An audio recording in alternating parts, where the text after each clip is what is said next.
Pourquoi aimes-tu autant le kayak? Ça, c'est très facile. Enfin, le kayak, c'est surtout, on va dire, une grande famille. Donc, en Belgique, tout le monde se connaît.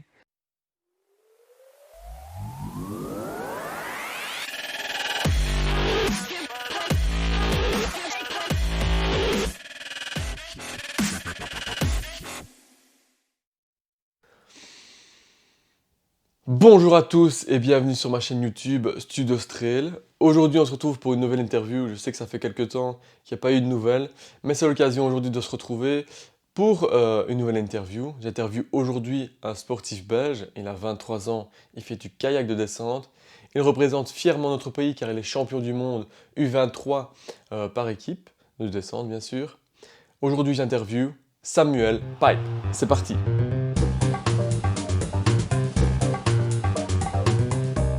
Salut Samuel, comment vas-tu? Ça va très bien. Et toi? Ça va très bien.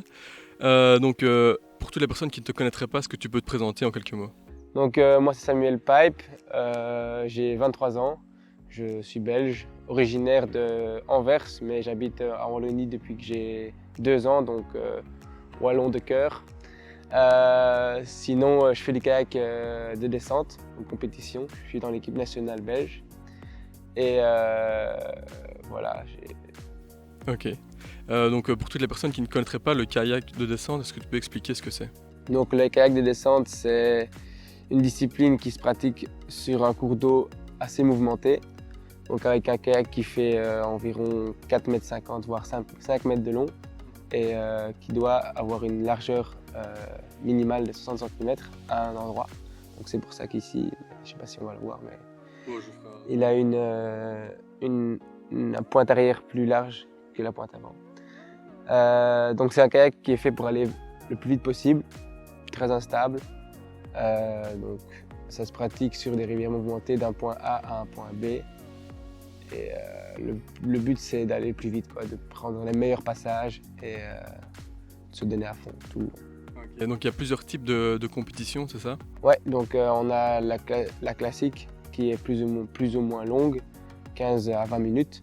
Ça c'est un effort assez long mais aussi intense parce qu'il faut vraiment donner à fond. Il faut arriver mort à l'arrivée, quoi.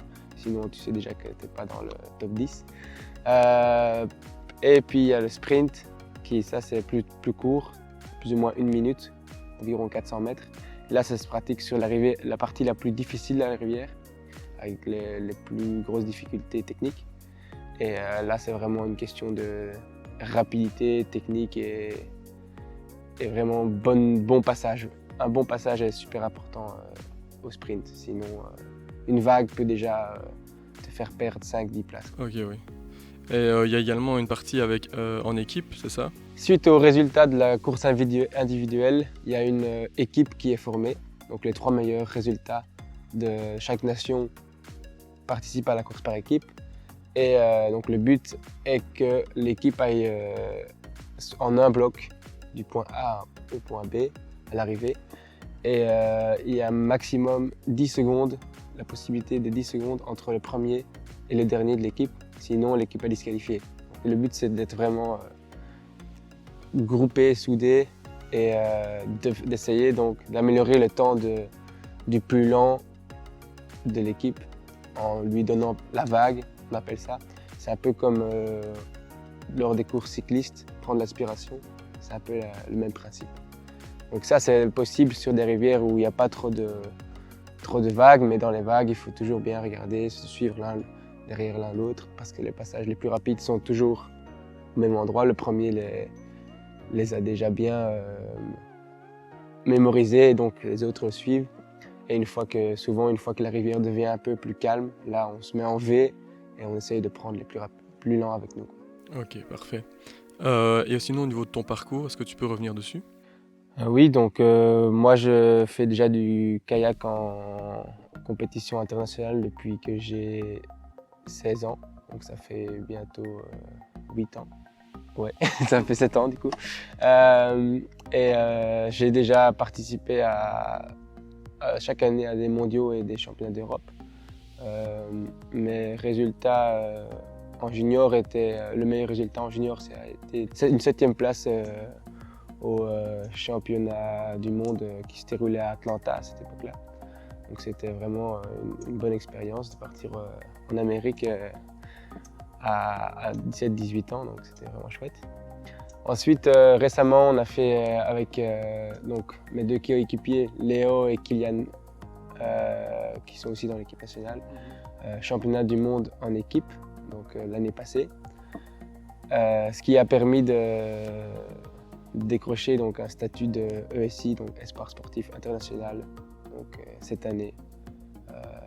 Ce qui permet aussi donc, d'avoir accès à des tests à l'effort, des tests à l'épaule, etc., qui sont donc offerts par la fédération. Ok, et ça permet aussi de subsidier entre guillemets les voyages ou rembourser. C'est ça. Donc ça permet également quand on part en championnat du monde ou d'Europe, on a l'intégralité du voyage qui est remboursée, donc la route, l'hôtel et ce qu'on mange, etc. Donc ça c'est vraiment quelque chose qui est super intéressant parce que sinon c'est assez cher de pratiquer son sport.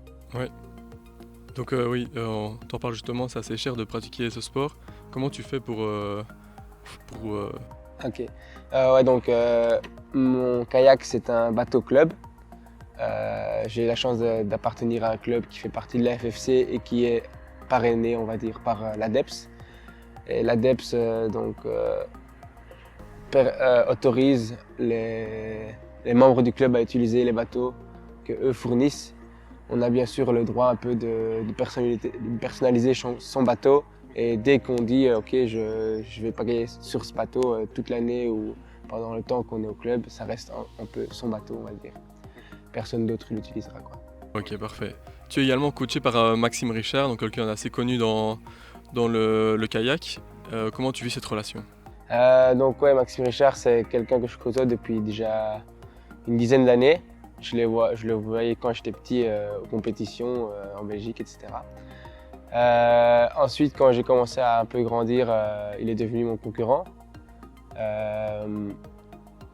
Toujours été très très très fort, donc c'était toujours Maxime et les autres.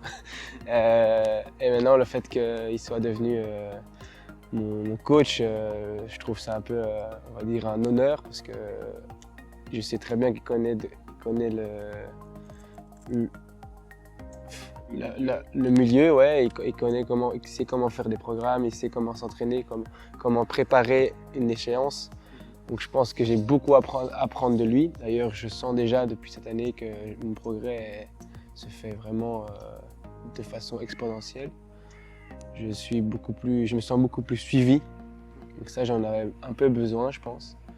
On a toujours fait des entraînements un peu chercher des programmes plic-ploc par là. Mon papa, il venait avec moi et il me mettait sur l'eau. Il disait allez, go, démarre, arrête-toi. Enfin, maintenant, chaque semaine, on reçoit une liste avec tout ce qu'on a à faire, avec les minutes, enfin, etc., du fractionné. Donc ça, c'est vraiment... j'ai un peu plus l'air d'un pro, quoi. Ok. T'es beaucoup mieux suivi? Ouais, donc il vient aussi chaque semaine ou une semaine sur deux avec nous sur l'eau pour voir nos progrès, pour améliorer notre technique. Il me dit toujours de me grandir, des choses comme ça que j'aurais jamais vu avant parce que je me voyais jamais pagayer, quoi. Et là ici, le fait d'avoir chaque fois une critique positive et constructive, ça aide, quoi. Ouais. Donc ici tout récemment, vous avez participé au championnat de Belgique tous les deux, où tu as terminé deuxième juste derrière lui. Ouais, cette année, je me suis rapproché très dangereusement de la première marche du podium au championnat de Belgique sprint qui se déroulait au Mava, donc c'est un bassin slalom qui se trouve à Liège. Il était seulement 1 centième devant moi. Donc à partir du moment où on parle de centième, ça commence déjà à se rapprocher très fort de la victoire. Ici, Maxime, je ne sais pas s'il avait fait une mauvaise course ou si moi justement j'avais fait une performance, mais c'était sur le bassin de Liège. Le bassin était il y avait beaucoup d'eau, c'était très les courants étaient très instables, donc parfois il y avait une vague qui venait de droite, parfois il y avait une vague qui venait de gauche. Et j'ai une faculté de lecture de rivière assez développé. Et ça m'a permis de faire 2 manches très consistantes, dont une qui était vraiment une très bonne manche. Je pense une des meilleures manches de la journée, quoi.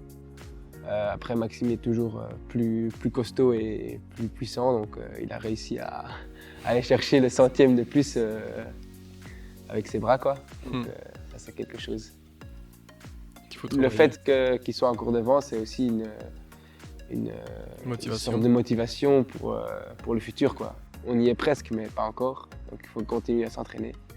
Et c'est chouette de s'approcher des meilleurs sprinteurs mondiaux, quoi, parce qu'il a quand même déjà fait 3 il a fait 3 fois champion du monde en sprint déjà, Maxime, et 1 fois en classique, donc c'est quand même quelqu'un de pointu, quoi. De pointu, oui. Top. Donc tu en as parlé, tu as été champion du monde par équipe l'année dernière. Est-ce que tu peux revenir sur cette course avec nous? Donc l'année passée, c'était une année où j'ai consacré beaucoup de temps au travail. J'ai travaillé pendant 9 mois dans une société de team building et de parcours aventure, ce qui était aussi très chouette. Et du coup, le kayak était un peu devenu en second plan.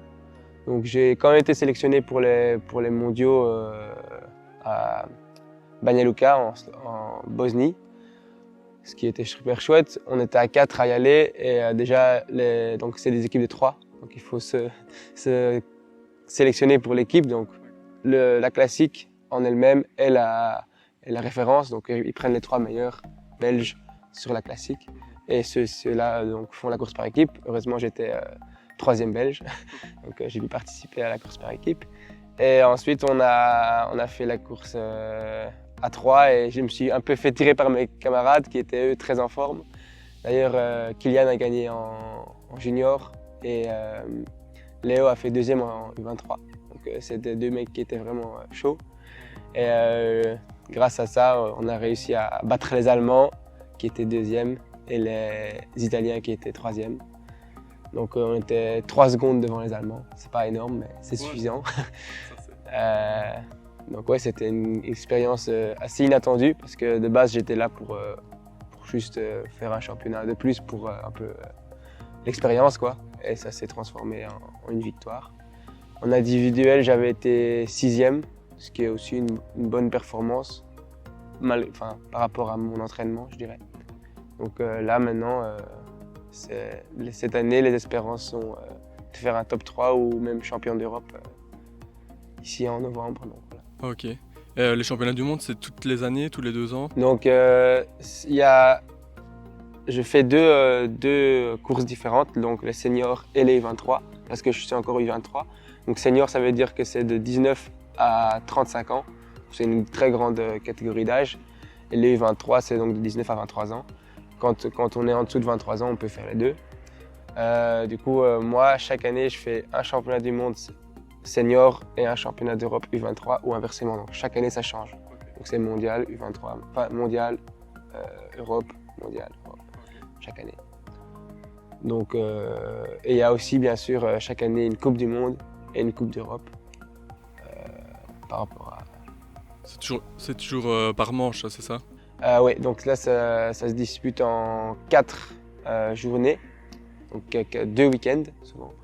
Donc un week-end, ça veut dire qu'il y a une journée où il y a une classique et une journée où il y a un sprint. À ce moment-là, il n'y a pas de course par équipe. Et donc sur ces 4 courses, on reçoit des points. Par exemple, si on gagne, on a 800 points. Et deuxième, troisième, etc. ont moins de points. Et c'est celui qui a le plus de points en fin de coupe qui remporte la Coupe du Monde d'Europe. Tu en as parlé, tu travailles également à côté de ton sport. Comment tu gères ça, tu combines ça au jour le jour? Donc je dois t'avouer que c'était très compliqué. L'année passée, je faisais des journées, je commençais à 8h et je terminais à 19h, 18-19h. Donc les entraînements, ça venait soit le soir, après 19h, quand il fait encore clair comme maintenant, c'est possible. Mais l'hiver, on rentre à la maison, on est crevé et on fait de la muscu. Du coup, j'avais un horaire 4/5e. J'avais 3 jours pour m'entraîner par semaine, ce qui n'était pas énorme, mais j'ai fait avec ça. Et puis muscu, etc. C'est toujours possible de faire le soir. Donc j'essayais d'un peu de combiner la muscu quand je rentrais du travail et puis les jours où j'étais justement à la maison, je faisais kayak ou parfois 2 entraînements par jour pour essayer de combler un peu le manque. Pour le reste, je faisais aussi un travail assez physique, donc c'est parcours de corde, etc. Donc j'ai arrivé à quand même garder ma condition grâce à ça. C'était aussi en extérieur, donc j'étais pas derrière un bureau assis à rien faire, quoi. Donc c'est aussi ça qui me motivait un peu.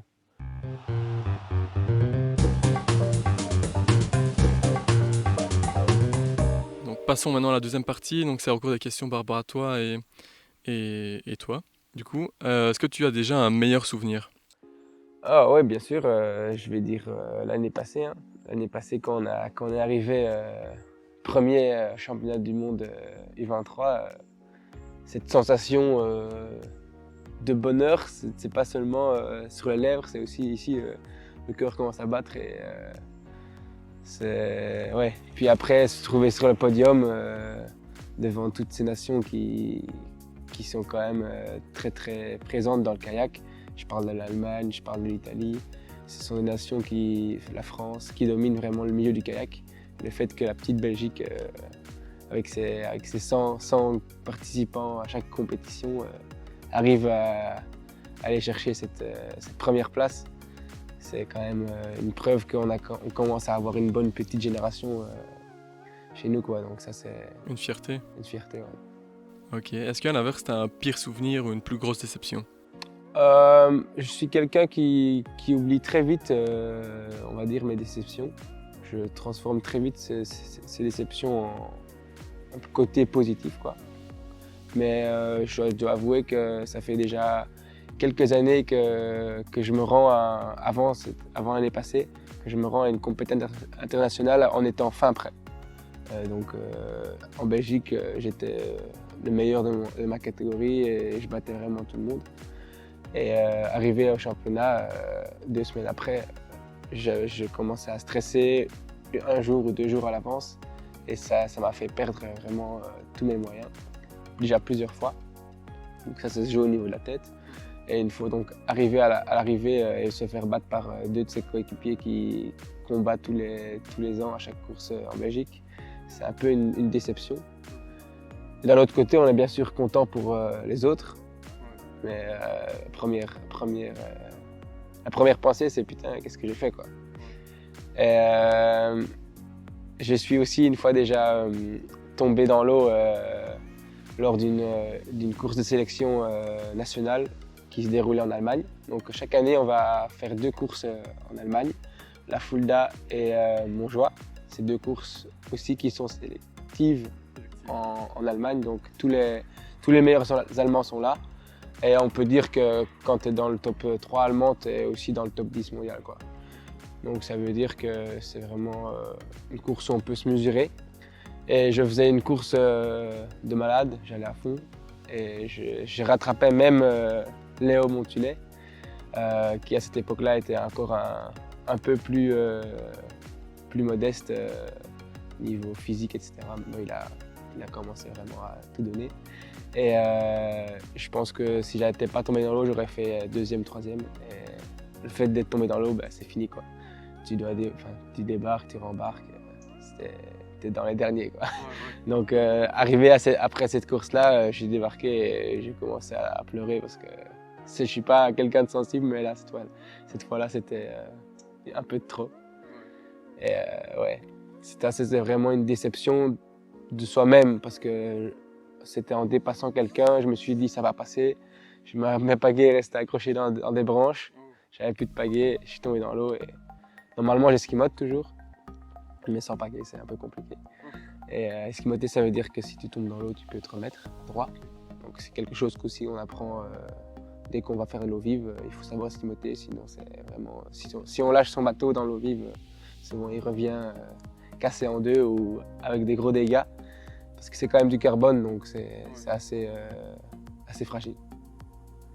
Donc voilà, ça c'est, on va dire, mon pire souvenir, c'était cette fois-là. Ok. Est-ce que tu as d'autres passions ou hobbies que Oui, le bien kayak? sûr. Avant le kayak, j'ai fait un peu tous les sports. J'ai fait beaucoup de BMX, beaucoup de VTT, etc. que je pratique toujours maintenant, mais du coup moins. J'ai fait du breakdance aussi. Tous des sports assez extrêmes. Je suis un fan de sport extrême que j'ai dû un peu abandonner parce que si je me blesse en kayak, bah, ça nique un peu une année. Donc c'est un peu, j'ai dû diminuer ces sports-là. Après, je fais toujours pour le kayak aussi beaucoup de VTT, de course à pied pour le cardio. Je fais 2 entraînements cardio par semaine, donc je peux choisir si je fais VTT ou kayak en fonction des conditions et en fonction du temps que j'ai. Donc je fais un peu tous les sports quand même à côté, quoi. Ok, top. Est-ce que tu as un rituel ou une routine avant une compétition? Ça dépend lesquels, pas vraiment. Mon père va dire que j'ai pas justement assez de préparation, que j'y vais comme ça en rigolant et que je me prépare pas suffisamment mentalement pour les compétitions. Après en Belgique, chaque année je fais toutes les mêmes compétitions et je connais les rivières par cœur. Et ce sont des enjeux qui sont pas vraiment importants parce que je sais très bien que je serai sélectionné, quoi. C'est vrai que suivant mes résultats, etc. En Belgique, il y a peut-être 10 personnes qui sont capables d'aller au championnat et du coup, je suis pas vraiment stressé. Quand j'arrive, je rigole avec tout le monde. Enfin, c'est une bonne ambiance, quoi. Après, quand j'arrive au championnat du monde, là, quand je commence à stresser, etc., j'essaye d'avoir une petite routine, mais c'est assez compliqué. Je suis quelqu'un qui vit un peu au jour le jour, comme ça. Ok, parfait. Quels sont tes objectifs ici pour la fin d'année ou l'année prochaine? Donc moi, cette année, c'est une grosse année pour moi. J'ai décidé d'arrêter de travailler suite aux résultats que j'ai fait l'année passée en n'ayant pas plein potentiel. J'ai décidé de ne plus travailler, donc je me consacre 100% au kayak. Ce qui implique aussi que j'ai une grosse pression sur mes épaules d'un côté. Mais ça me permet donc de m'entraîner tous les jours, régulièrement. Je vais sur l'eau 1 fois par jour, je fais de la muscu 2-3 fois par semaine. Donc c'est vraiment aussi ça qui me permet de progresser si rapidement. Donc, d'où est venue cette idée d'arrêter de travailler? C'est venu du fait qu'on m'a promis la possibilité d'être rémunéré pour m'entraîner. Donc à partir du moment où je faisais une première place au championnat d'Europe qui se déroule ici en novembre. En fait, avec le corona, tout a été un peu décalé et annulé. Donc normalement, j'avais des championnats du monde seniors à Atlanta en avril. Malheureusement, ça n'a pas eu lieu parce que Trump a fermé les frontières. Et c'est déjà un endroit où j'aurais pu déjà montrer ma forme. Je pense que j'étais très en forme d'ailleurs. Si je faisais top 5 senior, c'était le même bail. Donc si je pouvais aussi avoir un contrat. Donc voilà, c'est ça le but maintenant, gagner les championnats d'Europe. J'ai encore 3 mois, donc on va faire tout pour y arriver. Espérons que ce ne sera pas annulé avec le coronavirus, on ne sait pas encore. Mais tant qu'on n'a pas de réponse officielle, moi je continue. Tout ce qui est à apprendre, c'est bon à apprendre.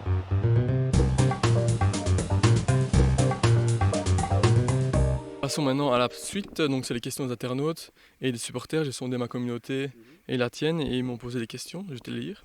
Dans ton sport, qu'est-ce qui te stresse le plus? Qu'est-ce qui me stresse le plus? Ouais, donc je dirais que c'est faire des erreurs techniques. Ça c'est vraiment le truc le plus stressant. Malgré le fait que je sais que je suis un bon technicien, c'est aussi pour ça que je stresse souvent, quoi. Sur une grosse course, je me remets dans ma tête tous les moments où je pourrais perdre du temps. Ouais. Et c'est assez mauvais d'ailleurs parce que c'est comme ça qu'on perd du temps, véridiquement. Par exemple, si jamais il y a 3 vagues qui suivent, souvent on veut être à côté, quoi. Si on prend les 3 vagues dans la tronche, c'est déjà 3 secondes qu'on perd. Ça, c'est des choses qui ne dépendent pas de notre forme, mais qui dépendent de notre trajectoire. C'est du temps qu'on peut perdre facilement. C'est ça qui stresse le plus. Ok. Pourquoi aimes-tu autant le kayak? Ça, c'est très facile. Enfin, le kayak, c'est surtout, on va dire, une grande famille. Donc en Belgique, tout le monde se connaît. Il y a aucun... Les concurrents qu'on a, c'est après la course, pendant 15 minutes, c'est notre concurrent, mais une fois qu'on les voit sur le podium ou qu'on se croise dans tous les événements, c'est nos meilleurs potes, quoi. Donc c'est vraiment cette idée d'une grande famille de kayakistes et tout le monde s'entend bien avec tout le monde et c'est vraiment ça, quoi. Il n'y a pas de, on va dire, il n'y a pas de doping, il n'y a pas de sorte de rivalité. La rivalité est présente seulement sur l'eau, quoi. Ok. Ouais, donc vraiment un bon esprit. Et un respect. Ouais. Il y a un respect général. Ok, parfait. Est-ce que l'aspect physique est plus important que la technique sur l'eau? Ça dépend des endroits. Donc ici, cette année au championnat d'Europe et l'année passée au championnat du monde, je dirais que le physique dominait, parce que c'était une rivière assez facile. À ce moment-là, souvent le gars avec les plus gros bras ou avec le plus gros cœur qui pompait le plus d'oxygène, il avait les plus grosses chances. Après, souvent en senior, il y a des rivières très compliquées, classe 4. Donc avec beaucoup de cailloux, beaucoup de vagues. Et à ce moment-là, si on a beau avoir un gros physique, si on passe pas bien dans les passes, on peut pas gagner non plus, quoi. Ok. Donc c'est vraiment, pour gagner, il faut vraiment avoir les deux. Il faut être physique, mais en même temps être technique. Ok. C'est ça qui est un peu le plus compliqué des kayaks, c'est que t'as pas juste à aller à la muscu 2, 3, 4 jours par semaine pour gagner les championnats du monde, ça marche pas, quoi. Ok. Faut vraiment faire correct son kayak, connaître la rivière, connaître les passes et rester lucide dans la tête en même temps. Parce que si tu es vraiment crevé, souvent tes réflexes ils sont plus là. Et c'est souvent là qu'on perd beaucoup de temps. Ok, parfait. Est-ce que tu suis une alimentation particulière? Moi, je suis pas vraiment.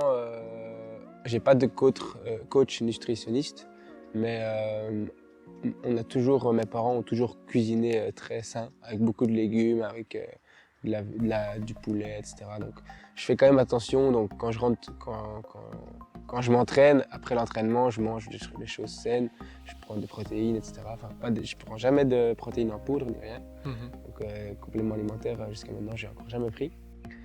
Après, on a aussi une grande serre chez nous à la maison. Et tous les légumes sont bio, donc c'est vraiment une alimentation assez saine. C'est ça, je dis toujours, tout ce que tu ingères, tu dois aussi le dépenser. Donc comme je fais beaucoup de sport, je mange beaucoup aussi, mais en même temps, il y en a besoin, quoi. Les muscles en ont besoin. Ok, parfait. Alors, à quand la première place mondiale? Le plus vite possible, hein, je dirais.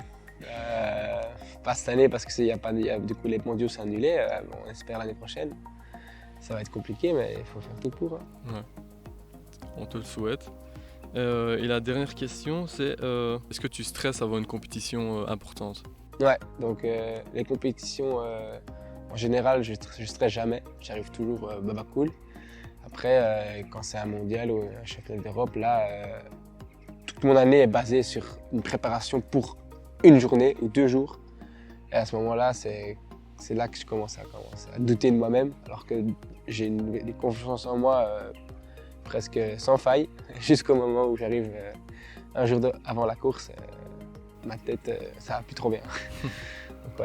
Donc ouais, je stresse assez beaucoup avant les grosses courses. Ok, C'est une chose sur laquelle je dois travailler encore. parfait. Bah, j'espère que tu auras répondu aux questions des internautes. J'espère aussi.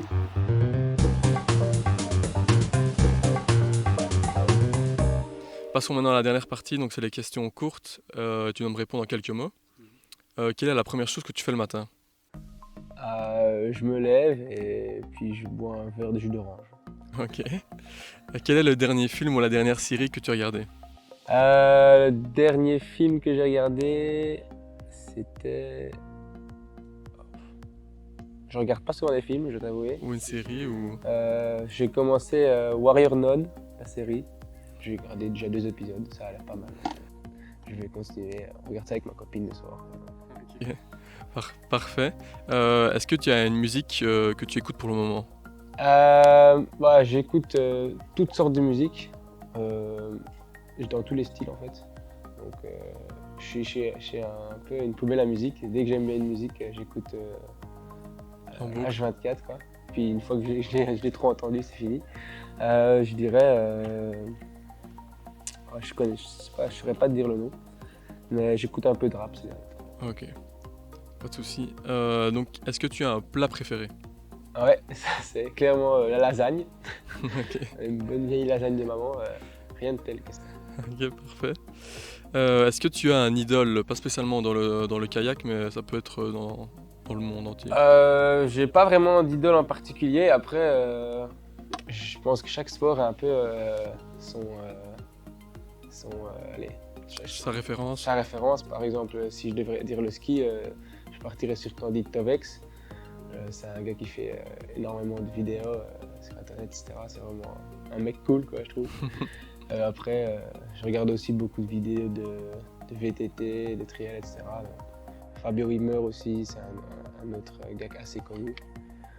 Puis sinon, dans le monde du kayak, j'ai pas vraiment d'idole, étant donné que je les côtoie assez régulièrement. Et ouais, voilà. Ok, parfait. Est-ce que tu as une idée de ta prochaine destination de vacances, s'il y en a une? Avec ma copine, cette année, on voulait partir en Australie, faire un peu un trip de 3-4 mois. Ok. Après, avec le Covid, on verra si ça va se faire. Mhm. L'Australie, ça a toujours été un rêve pour elle, donc moi aussi, j'ai toujours bien aimé aller là-bas, pour l'ambiance, pour les paysages, etc. C'est le prochain projet. Voilà, c'est le projet. Ok. Après, il faudra toujours que je puisse m'entraîner un peu. Oui. Je sais pas s'il y a Il y a des... des Australiens qui pagaient aussi. J'ai déjà essayé d'organiser quelque chose avec eux et ils sont vraiment chauds de me prêter un bateau, etc. Donc ça devrait être faisable. Quelle est ta course ou ta compétition que tu rêves vraiment de gagner, s'il y en a une? Oui, bien sûr. Gagner un mondial en individuel, que ce soit sprint ou classique, ce serait vraiment un rêve pour moi. Ce serait préférable en senior, bien sûr, Mhm. parce que c'est vraiment là la catégorie où il y a tout le monde. Après, si maintenant je gagne les championnats d'Europe cette année en U23, ce serait quand même une grosse rampe de lancement. Ouais. Donc à court terme, je dirais que c'est ça l'idéal, quoi. Ok. Gagner les championnats d'Europe cette année. Ok, parfait. Est-ce qu'il y a un sportif que tu suis vraiment sur les réseaux sociaux? Pas vraiment. Après, maintenant, Maxime Richard est très présent sur Instagram. Chaque fois qu'il poste quelque chose, c'est quand même assez intéressant d'aller voir. Parce que c'est toujours à propos du kayak en Belgique. Il va souvent dans les clubs, au Mava, etc. On peut voir tout le monde. Et puis, quand il met une vidéo avec moi dessus, bien sûr, c'est encore mieux. Ouais. Donc voilà, je dirais, ouais. Après, sur Instagram, je suis un peu beaucoup de sportifs, donc j'aime bien. Tout mon fil d'actualité est rempli de sport, donc c'est assez génial de scroller, quoi. Ok. Est-ce que tu as un souhait? Est-ce qu'on peut te souhaiter quelque chose pour cette fin de saison? Si. Je dirais que le championnat d'Europe ne soit pas annulé à cause du coronavirus, hein. Ok. Ça, c'est le plus grand souhait que j'ai. Parce que c'est ma dernière année U23, donc si ça c'est annulé, je ne peux plus jamais participer aux U23. Et ce serait dommage de pas, en tant que en tant que plus âgé de la catégorie, on a bien sûr plus de chances de faire un podium ou de gagner. Donc ce serait vraiment l'année où il faudrait que je preste, quoi. Ok, c'est tout ce qu'on te souhaite. Merci. Est-ce que tu as un mot pour terminer cette interview? Je dirais, croyez en vos rêves. Moi, depuis tout petit, j'ai toujours dit que je voulais être sportif de niveau. Mes parents m'ont toujours suivi là-dedans, envers ça. Ils ont été derrière moi, même quand je ratais mes études, des choses comme ça. Parce que notamment aussi, ça m'intéressait pas vraiment. J'ai toujours suivi cette idée que je gagnerais un jour de l'argent avec mon sport. C'est pas encore arrivé, mais on espère que ce sera bientôt. Ok, parfait. Merci à toi pour cette interview. Pas de soucis, merci à vous. Salut. Ciao! Ciao.